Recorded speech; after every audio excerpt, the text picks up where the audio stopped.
personal as we get ready. What I don't talk about much on here is that I work pediatrics, clinical pediatrics. And I love my job.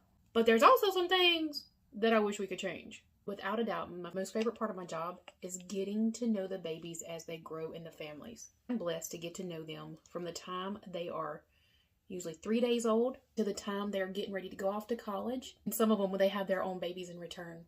Getting to build that relationship every single day with so many people is probably the biggest blessing of my life. Especially since I live alone, don't have a lot of family nearby. They just make me so happy. But then to the contrary, so emotionally attached to them that when something really does happen to you, it takes a toll. A big toll. And my coworkers, I have the best coworkers in the world and bosses. The physicians I work for are top tier.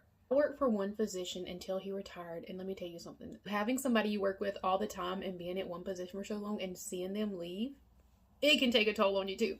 But I always say too, this is probably the only job in the world where you can run down the hallway and hop like a frog and people not look at you like you're absolutely ridiculous. Now, don't get me wrong. There is a lot of frustration. Dr. Googles don't even bother me anymore. What bothers me is you've made up your mind before you come into the clinic that Dr. Google was right or ChatGPT was right. You don't want to listen to somebody that actually went to college, has the research, up to date on the information, and knows what they're talking about.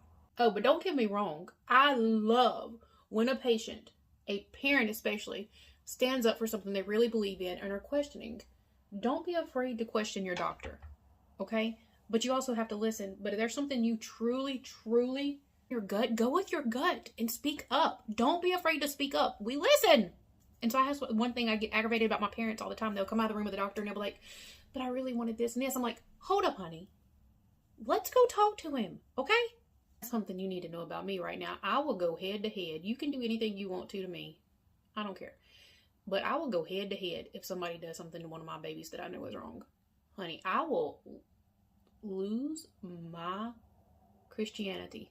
Seriously. I love the free lunches. I have a love-hate relationship with giving a baby their first vaccines. I am all for vaccines. No anti-vaxxers come at me. I'm just saying. We're not going there. But I love being able to be there for the process. But when I'm their first heartbreak, oh, it just breaks my heart. My fake it to make it face inside of a room when a parent is telling me something that I know is totally not the case is pretty strong. Until you tell me your child has a fever at 98 degrees temp because their normal temp is 98. My face cannot control the expression it makes at that point in time. What I despise the most is being at a computer 80% of my day. And then, by the contrary, when you have that one